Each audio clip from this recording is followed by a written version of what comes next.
ओम गंग गणपते नमः। आप सभी का आपके अपने चैनल पर बहुत बहुत स्वागत है। आज इस वीडियो में हम श्री सत्यनारायण भगवान की कथा सुनेंगे। एक समय की बात है, नैमिषारण्य के तीर्थ में सौनकादिक 88,000 ऋषियों ने श्री सूत जी से पूछा, हे प्रभु, इस कलयुग में वेद विद्या रहित मनुष्यों को प्रभु भक्ति किस प्रकार मिल सकती है तथा उनका उद्धार कैसे होगा। हे मुनि श्रेष्ठ, कोई ऐसा तप बताइए जिससे थोड़े समय में ही पुण्य मिले और मनोवांछित फल की प्राप्ति हो जाए। इस प्रकार की कथा सुनने की हम इच्छा रखते हैं। सर्वशास्त्रों के ज्ञाता सूत जी बोले, हे वैष्णवों में पूज्य, आप सभी ने प्राणियों के हित की बात पूछी है, इसलिए मैं एक ऐसे श्रेष्ठ व्रत को आप लोगों को बताऊंगा जिसे नारद जी ने लक्ष्मी नारायण जी से पूछा था और लक्ष्मीपति ने मुनि श्रेष्ठ नारद जी से कहा था। आप सब इसे ध्यान से सुनिए। एक समय की बात है, योगी राज नारद जी दूसरों की हित की इच्छा लिए अनेकों लोकों में घूमते हुए मृत्यु लोक में आ पहुँचे। यहाँ उन्होंने अनेक योनियों में जन्मे प्रायः सभी मनुष्यों को अपने कर्मों द्वारा अनेक दुखों से पीड़ित देखा। उनका दुख देख नारद जी सोचने लगे कि कैसा यत्न किया जाए जिसके करने से निश्चित रूप से मानव के दुखों का अंत हो जाए। इसी विचार पर मनन करते हुए वह विष्णु लोक में गए। वहां वह देवों के ईश भगवान नारायण की स्तुति करने लगे, जिनके हाथों में शंख चक्र गदा और पद्म थे, गले में वरमाला पहने हुए थे।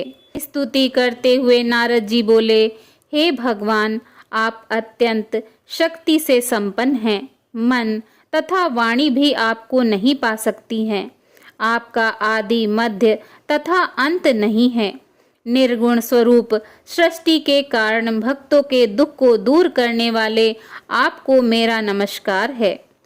नारद जी की स्तुति सुन भगवान विष्णु जी बोले, हे मुनि श्रेष्ठ, आपके मन में क्या बात है? आप किस काम के लिए पधारे हैं, उसे निसंकोच कहो।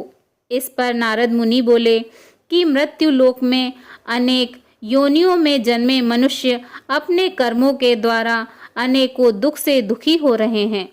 हे नाथ, आप मुझ पर दया रखते हैं तो बताइए, वो मनुष्य थोड़े प्रयास में ही अपने दुखों से कैसे छुटकारा पा सकते हैं। श्री हरि बोले, हे नारद, मनुष्यों की भलाई के लिए तुमने बहुत अच्छी बात पूछी है। जिसके करने से मनुष्य मोह से छूट जाता है, वह बात मैं कहता हूँ, उसे सुनो। स्वर्ग लोक व मृत्यु लोक दोनों में एक दुर्लभ उत्तम व्रत है जो पुण्य देने वाला है। आज प्रेमवश होकर मैं तुमसे उसे कहता हूँ। श्री सत्यनारायण भगवान का यह व्रत अच्छी तरह विधान पूर्वक करके मनुष्य तुरंत ही यहाँ सुख भोग कर मरने पर मोक्ष पाता है। श्री हरि के वचन सुन नारद जी बोले कि उस व्रत का क्या फल है और उसका क्या विधान है। यह व्रत किसने किया था, इस व्रत को किस दिन करना चाहिए, सभी कुछ विस्तार से बताएं। नारद जी की बात सुनकर श्री हरि बोले, दुख व शोक को दूर करने वाला यह व्रत सभी स्थानों पर विजय दिलाने वाला है। मानव को भक्ति व श्रद्धा के साथ शाम को श्री सत्यनारायण भगवान की पूजा धर्मपरायण होकर ब्राह्मणों व बंधुओं के साथ करनी चाहिए। भक्ति भाव से ही नैवेद्य केले का फल, घी, दूध और गेहूं का आटा सवाया लें। गेहूं के स्थान पर साठी का आटा, शक्कर तथा गुड़ लेकर वह सभी भक्षण योग्य पदार्थों को मिलाकर भगवान का भोग लगाएं। ब्राह्मणों सहित बंधु बांधवों को भी भोजन कराएं। उसके बाद स्वयं भोजन करें। भजन कीर्तन के साथ भगवान की भक्ति में लीन हो जाएं। इस तरह से सत्यनारायण भगवान का यह व्रत करने पर मनुष्य की सारी इच्छाएं निश्चित रूप से पूरी होती हैं। इस कलिकाल अर्थात कलयुग में मृत्यु लोक में मोक्ष का यही एक सरल उपाय बताया गया है। इति श्री सत्यनारायण व्रत कथा का प्रथम अध्याय संपूर्ण। बोलिए श्री सत्यनारायण भगवान की जय। श्रीमन नारायण नारायण नारायण, भजमन नारायण नारायण नारायण, श्री सत्यनारायण नारायण नारायण। बोलिए श्री सत्यनारायण भगवान की जय। श्री सत्यनारायण व्रत कथा का द्वितीय अध्याय। सूत जी बोले, हे ऋषियों, जिसने पहले समय में इस व्रत को किया था उसका इतिहास कहता हूँ, ध्यान से सुनो। सुंदर काशीपुर नगरी में एक अत्यंत निर्धन ब्राह्मण रहता था। भूख प्यास से परेशान वह धरती पर घूमता रहता था। ब्राह्मणों से प्रेम करने वाले भगवान ने एक दिन ब्राह्मण का वेश धारण कर उसके पास जाकर पूछा, हे विप्र, नित्य दुखी होकर तुम पृथ्वी पर क्यों घूमते हो? दीन ब्राह्मण बोला, मैं निर्धन ब्राह्मण हूँ, भिक्षा के लिए धरती पर घूमता हूँ। हे भगवान, यदि आप इसका कोई उपाय जानते हो तो बताइए। वृद्ध ब्राह्मण कहता है कि सत्यनारायण भगवान मनोवांछित फल देने वाले हैं, इसीलिए तुम उनका पूजन करो। इसे करने से मनुष्य सभी दुखों से मुक्त हो जाता है। वृद्ध ब्राह्मण बनकर आए सत्यनारायण भगवान उस निर्धन ब्राह्मण को व्रत का सारा विधान बताकर अंतर्ध्यान हो गए। ब्राह्मण मन ही मन सोचने लगा कि जिस व्रत को वृद्ध ब्राह्मण करने को कह गया है, मैं उसे जरूर करूँगा। यह निश्चय करने के बाद उसे रात में नींद नहीं आई। वह सवेरे उठकर सत्यनारायण भगवान के व्रत का निश्चय कर भिक्षा के लिए चला गया। उस दिन निर्धन ब्राह्मण को भिक्षा में बहुत धन मिला, जिससे उसने बंधु बांधवों के साथ मिलकर श्री सत्यनारायण भगवान का व्रत संपन्न किया। भगवान सत्यनारायण का व्रत संपन्न करने के बाद वह निर्धन ब्राह्मण सभी दुखों से छूट गया और अनेक प्रकार की संपत्तियों से युक्त हो गया। उसी समय से यह ब्राह्मण हर माह इस व्रत को करने लगा। इस तरह से सत्यनारायण भगवान के व्रत को जो मनुष्य करेगा वह सभी प्रकार के पापों से छूटकर मोक्ष को प्राप्त होगा। जो मनुष्य इस व्रत को करेगा वह भी सभी दुखों से मुक्त हो जाएगा। सूत जी बोले कि इस तरह से नारद जी से नारायण जी का कहा हुआ श्री सत्यनारायण व्रत को मैंने तुमसे कहा है। हे विप्रो, मैं अब और क्या कहूँ? ऋषि बोले, हे मुनिवर, संसार में उस विप्र से सुनकर और किस किसने इस व्रत को किया, हम सब इस बात को सुनना चाहते हैं। इसके लिए हमारे मन में श्रद्धा का भाव है। सूत जी बोले, हे मुनियों, जिसने इस व्रत को किया है वह सब सुनो। एक समय वही विप्र धन व ऐश्वर्य के अनुसार अपने बंधु बांधवों के साथ इस व्रत को करने को तैयार हुआ। उसी समय एक लकड़ी बेचने वाला बूढ़ा आदमी आया और लकड़ियां बाहर रखकर अंदर ब्राह्मण के घर में गया। प्यास से दुखी वह लकड़हारा उनको व्रत करते देख विप्र को नमस्कार कर पूछने लगा कि आप यह क्या कर रहे हैं तथा इसे करने से क्या फल मिलेगा, कृपया मुझे भी बताइए। ब्राह्मण ने कहा कि सब मनोकामनाओं को पूरा करने वाला यह सत्यनारायण भगवान का व्रत है। इनकी कृपा से ही मेरे घर में धन धान्य आदि की वृद्धि हुई है। विप्र से सत्यनारायण व्रत के बारे में जानकर लकड़हारा बहुत प्रसन्न हुआ। चरणामृत लेकर वह प्रसाद खाने के बाद वह अपने घर को गया। लकड़हारे ने अपने मन में संकल्प किया, आज लकड़ी बेचने से जो धन मिलेगा उसी से श्री सत्यनारायण भगवान का उत्तम व्रत करूंगा। मन में इस विचार को ले बूढ़ा आदमी सिर पर लकड़ियां रख उस नगर में बेचने गया जहां धनी लोग ज्यादा रहते थे। उस नगर में उसे अपनी लकड़ियों का दाम पहले से 4 गुना अधिक मिलता है। बूढ़ा प्रसन्नता के साथ दाम लेकर केले, शक्कर, घी, दूध, दही और गेहूं का आटा ले और सत्यनारायण भगवान की व्रत की अन्य सामग्रियां लेकर अपने घर गया। वहां उसने अपने बंधु बांधवों को बुलाकर विधि विधान से भगवान सत्यनारायण का पूजन व व्रत किया। इस व्रत के प्रभाव से वह बूढ़ा लकड़हारा धन पुत्र आदि से युक्त होकर संसार के समस्त सुख भोग अंतकाल में वैकुंठ धाम चला गया। इति श्री सत्यनारायण व्रत कथा का 2वां अध्याय संपूर्ण। बोलिए श्री सत्यनारायण भगवान की जय। श्रीमन नारायण नारायण नारायण, भजमन नारायण नारायण नारायण, श्रीमन नारायण नारायण नारायण। श्री सत्यनारायण व्रत कथा 3 अध्याय। सूत जी बोले, हे श्रेष्ठ मुनियों, अब आगे की कथा कहता हूँ। पहले समय में उल्का मुख नाम का एक बुद्धिमान राजा था। वह सत्यवक्ता और जितेंद्रिय था। प्रतिदिन देव स्थानों पर जाता और निर्धनों को धन देकर उनके कष्ट दूर करता था। उसकी पत्नी कमल के समान मुख वाली तथा सती साध्वी थी। भद्रशिला नदी के तट पर उन दोनों ने श्री सत्यनारायण भगवान का व्रत किया। उसी समय साधु नाम का एक वैश्य आया। उसके पास व्यापार करने के लिए बहुत सा धन भी था।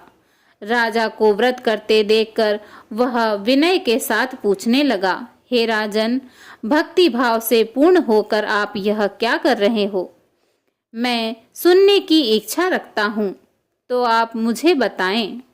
राजा बोला, हे साधु, अपने बंधु बांधवों के साथ पुत्र आदि की प्राप्ति के लिए एक महाशक्तिमान श्री सत्यनारायण भगवान का व्रत व पूजन कर रहा हूँ।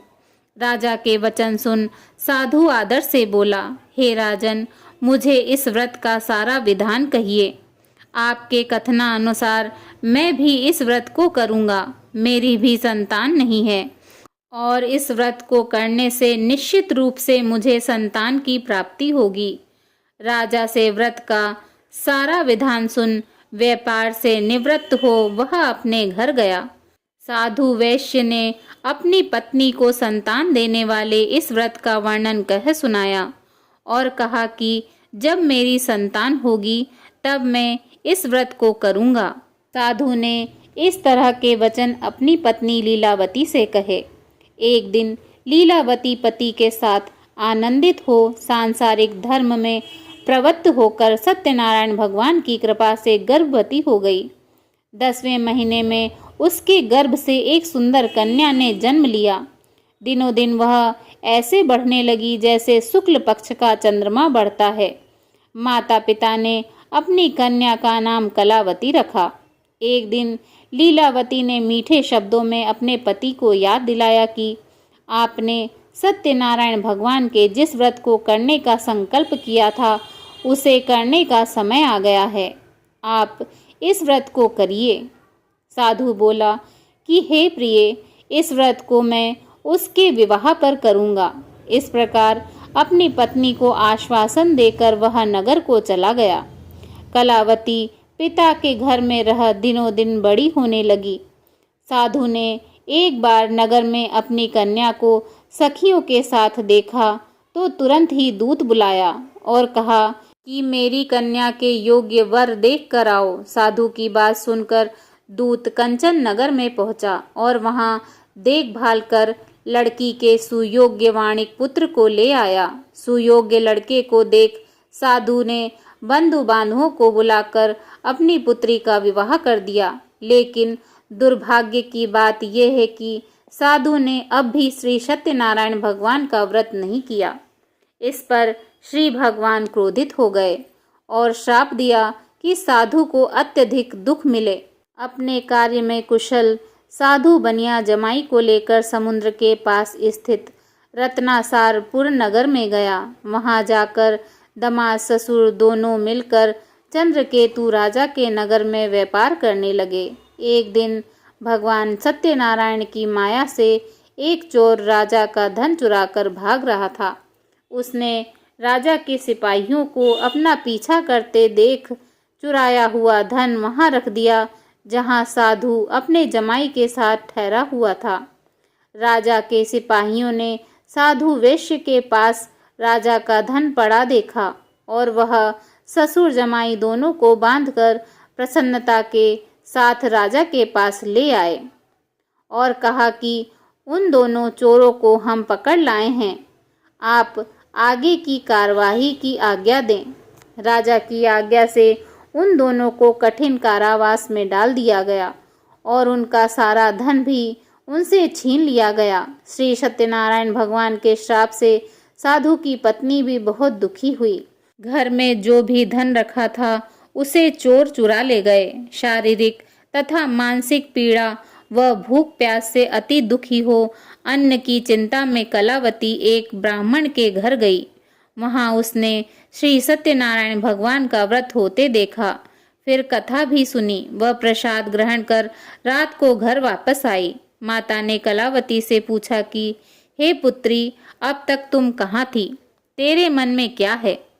कलावती ने अपनी माता से कहा, हे माता, मैंने एक ब्राह्मण के घर में श्री सत्यनारायण भगवान का व्रत देखा है।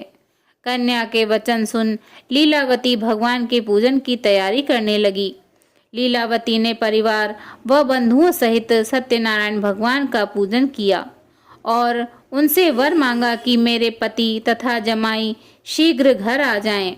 साथ ही यह भी प्रार्थना की कि हम सबका अपराध क्षमा करें। श्री सत्यनारायण भगवान इस व्रत से संतुष्ट हो गए और राजा चंद्रकेतु को सपने में दर्शन देकर कहा, हे राजन, तुम उन दोनों वैश्यों को छोड़ दो और तुमने उनका जो धन लिया है उसे वापस कर दो। अगर तुमने ऐसा नहीं किया तो मैं तुम्हारा धन, राज्य व संतान सभी को नष्ट कर दूंगा।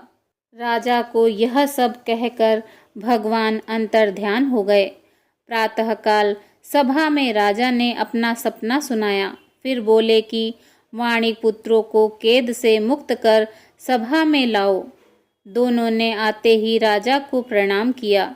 राजा मीठी वाणी में बोला, हे महानुभाव, भाग्यवश ऐसा कठिन दुख तुम्हें प्राप्त हुआ है, लेकिन अब तुम्हें कोई भय नहीं है।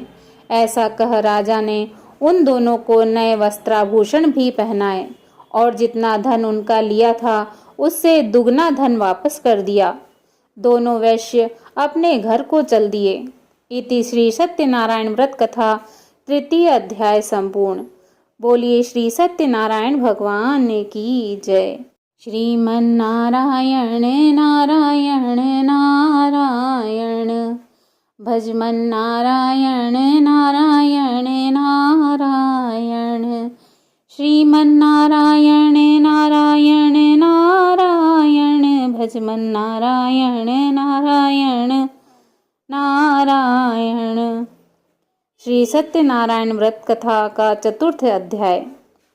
सूत जी बोले, वैश्य ने मंगलाचार कर अपनी यात्रा आरंभ की और अपने नगर की ओर चल दिए। उनके थोड़ी दूर जाने पर एक दंडी वेशधारी श्री सत्यनारायण भगवान ने उनसे पूछा, हे साधु, तेरी नाव में क्या है? अभिवाणी वाणिक हंसता हुआ बोला, हे दंडी, आप क्यों पूछते हो? क्या धन लेने की इच्छा है? मेरी नाव में तो बेल व पत्ते भरे हुए हैं। वैश्य के कठोर वचन सुन भगवान बोले, तुम्हारा वचन सत्य हो। दंडी ऐसे वचन कह वहां से दूर चले गए। कुछ दूर जाकर समुद्र के किनारे बैठ गए। दंडी के जाने के बाद साधु वैश्य ने नित्य क्रिया के पश्चात नाव को ऊंची उठते देख अचंभा मान और नाव में बेल पत्ते आदि देख वह मूर्छित हो जमीन पर गिर पड़ा।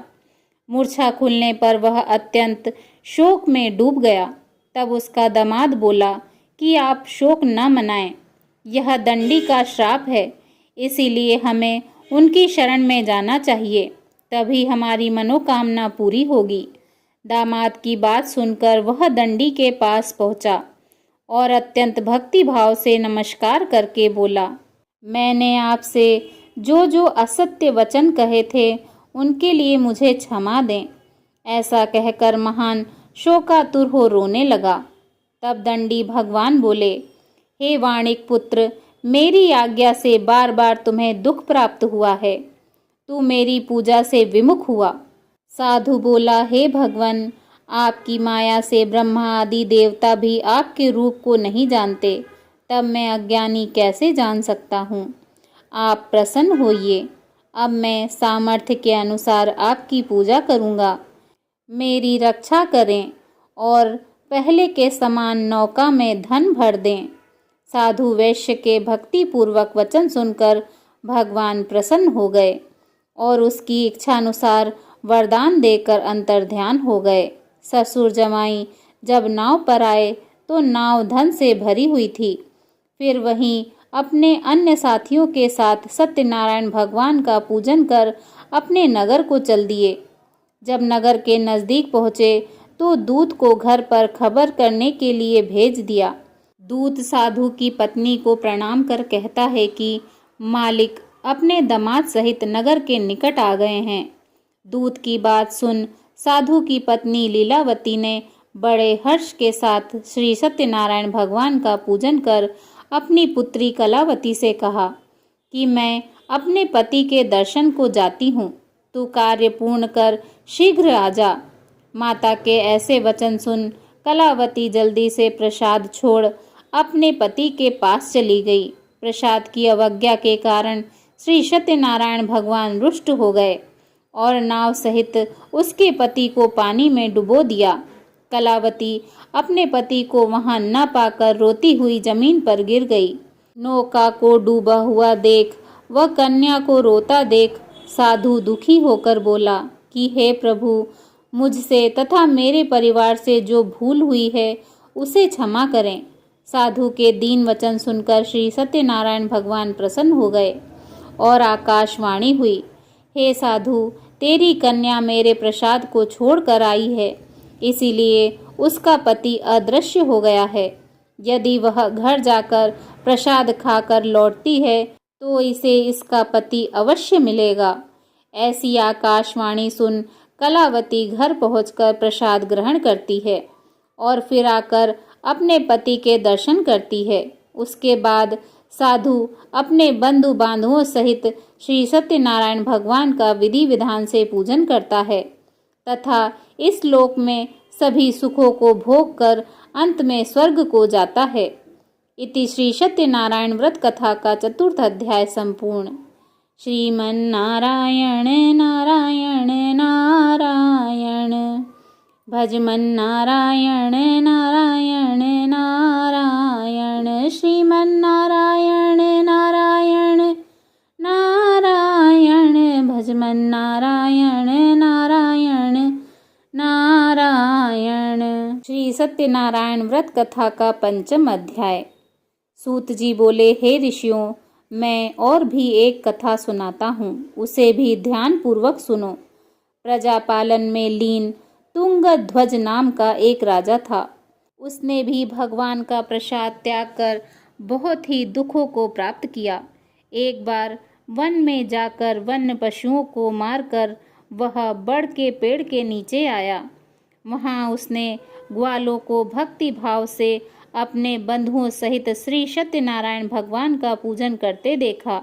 अभिमानवश राजा उन्हें देखकर भी पूजा स्थान में नहीं गया और ना ही उसने भगवान को नमस्कार किया। ग्वालों ने राजा को प्रसाद दिया, लेकिन उसने वह प्रसाद नहीं खाया और प्रसाद को ही छोड़कर अपने नगर को चला गया। जब वह नगर में पहुंचा तो वहां सब कुछ तहस नहस हुआ पाया, तो वह शीघ्र ही समझ गया कि यह सब भगवान ने ही किया है। वह दोबारा ग्वालों के पास पहुंचा और विधि पूर्वक पूजा करके प्रसाद खाया तो श्री सत्यनारायण भगवान की कृपा से सब कुछ पहले जैसा हो गया। दीर्घकाल तक सुख भोगने के बाद मरणोपरांत उसे स्वर्गलोक की प्राप्ति हुई। जो मनुष्य परम दुर्लभ इस व्रत को करेगा तो भगवान श्री सत्यनारायण की अनुकंपा से उसे धन्य धान्य की प्राप्ति होगी। निर्धन धनी हो जाता है और भय मुक्त हो जीवन जीता है। संतानहीन मनुष्य को संतान सुख मिलता है और सारे मनोरथ पूर्ण होने पर मानव अंतकाल में बैकुंठ धाम को जाता है। सूत जी बोले, जिन्होंने पहले इस व्रत को किया, अब उनके दूसरे जन्म की कथा कहता हूँ। वृद्ध सतानंद ब्राह्मण ने सुदामा का जन्म लेकर मोक्ष की प्राप्ति की। लकड़हारे ने अगले जन्म में निषाद बनकर मोक्ष प्राप्त किया। उल्कामुख नाम के राजा दशरथ होकर बैकुंठ को गए। साधु नाम के वैश्य ने मोर ध्वज बनकर अपने पुत्र को आरे से चीरकर मोक्ष पाया। महाराज तुंगध्वज ने स्वयंभू होकर भगवान में भक्ति युक्त हो कर्म कर मोक्ष पाया। इति श्री सत्यनारायण व्रत कथा का 5वां अध्याय संपूर्ण। बोलिए श्री सत्यनारायण भगवान की जय। श्रीमन्नारायण नारायण नारायण, भजमन नारायण नारायण नारायण, श्रीमन्नारायण नारायण नारायण, श्रीमन्नारायण नारायण नारायण। श्री सत्यनारायण भगवान की आरती। ओम जय लक्ष्मी रमणा, स्वामी जय लक्ष्मी रमणा। श्री सत्यनारायण स्वामी, श्री सत्यनारायण स्वामी, जनपातक हरणा। ओम जय लक्ष्मी रमणा। रत्न जड़ित सिंहासन, अद्भुत छवि राजे, स्वामी अद्भुत छवि राजे। नारद करत निरंजन, नारद करत निरंजन, घंटा ध्वनि बाजे। ओम जय लक्ष्मी रमणा। प्रकट भये कली कारण, द्विज को दर्श दियो, स्वामी द्विज को दर्श दियो। बूढ़ो ब्राह्मण बनकर, बूढ़ो ब्राह्मण बनकर, कंचन महल कियो। ओम जय लक्ष्मी रमणा। दुर्बल भील कठोरा, जिन पर कृपा करी, स्वामी जिन पर कृपा करी। चंद्रचूर्ण एक राजा, स्वामी चंद्रचूर्ण एक राजा, तिनकी विपत्ति हरी। ओम जय लक्ष्मी रमणा। वैश्य मनोरथ पायो, श्रद्धा तज दीनी, स्वामी श्रद्धा तज दीनी। सो फल भोग्यो प्रभु जी, सो फल भोग्यो प्रभु जी, फिर स्तुति कीनी। ओम जय लक्ष्मी रमणा। भाव भक्ति के कारण, छिन छिन रूप धर्यो, स्वामी छिन छिन रूप धर्यो। श्रद्धा धारण कीनी, श्रद्धा धारण कीनी, तिनके काज सर्यो। ओम जय लक्ष्मी रमणा। ग्वाल बाल संग राजा, वन में भक्ति करी, स्वामी वन में भक्ति करी। मन वांछित फल दीनो, मन वांछित फल दीनो, दीन दयाल हरि। ओम जय लक्ष्मी रमणा। चढ़त प्रसाद सवायो, कदली फल मेवा, स्वामी कदली फल मेवा। धूप दीप तुलसी से, धूप दीप तुलसी से, राजी सत्यदेवा। ओम जय लक्ष्मी रमणा। श्री सत्यनारायण जी की आरती जो कोई नर गावे, स्वामी जो कोई नर गावे। रिद्धि सिद्धि सुख संपत्ति, रिद्धि सिद्धि सुख संपत्ति सहज रूप पावे। ओम जय लक्ष्मी रमणा। ओम जय लक्ष्मी रमणा। स्वामी जय लक्ष्मी रमणा। श्री सत्यनारायण स्वामी, श्री सत्यनारायण स्वामी जनपातक हरणा। ओम जय लक्ष्मी रमणा। बोलो श्री सत्यनारायण भगवान की जय। ओम नमो भगवते वासुदेवाय नमः।